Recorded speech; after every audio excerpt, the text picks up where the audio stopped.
Welcome to this introductory video for Virtual Dissection 7, the chest. What we're going to concentrate on here is the tracheobronchial tree. At this image from the very top of the visible human chest axial images, we're too high to see the trachea. We're at the level of the larynx, so we have to come down into the chest. Here we are going down. These are the lung apices, the right lung apex and the left lung apex. This is the trachea right here. Behind the trachea is the esophagus. By the way, I know this is the front because these are the clavicles here, and I know this is the back because this is the spine. We're going to go inferiorly to the level where the trachea divides. The area where the trachea divides is called the carina. So this is the carina right here, and you can see the trachea dividing into right and left main bronchi.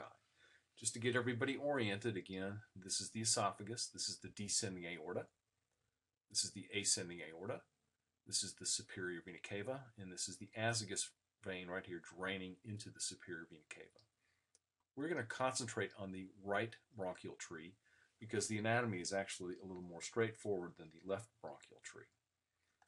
Our first stop here is going to be at the origin of the right upper lobe bronchus. So here's the right bronchial tree right here. It looks a little bit like a whale with the tail of the whale here and the head of the whale here.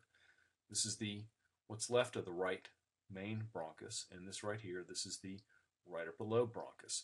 The right upper lobe bronchus has three segments that come off of it. This one right here that's going anteriorly, well, that's called the anterior segment.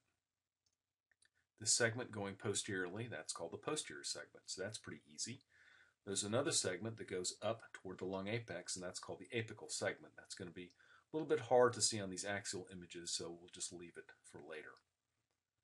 After we leave the right upper lobe bronchus, see we're going down now, so the right upper lobe bronchus has come off of the right bronchus.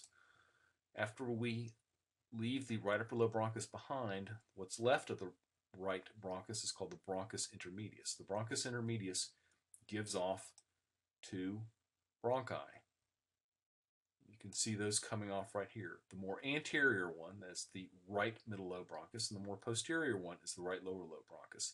Let's take a closer look at this right middle lobe bronchus. The right middle lobe bronchus has two segments, a medial segment, which is right here, and a lateral segment, which is right here. So that's not too bad. Let's take another look at the right lower lobe bronchus. You can see that where the right middle and the right lower lobes come off of the bronchus intermedius, the right lower lobe rather is already giving off a segment. That's the superior segment of the right lower lobe right here, and you can already see that that superior segment is dividing.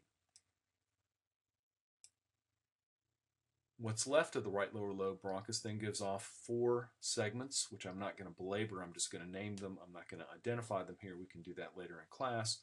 But those segments are anterior, medial, posterior, and lateral, and they are located exactly where you would expect them to be. Thank you very much for paying attention to this introduction to Virtual Dissection number 7, the chest.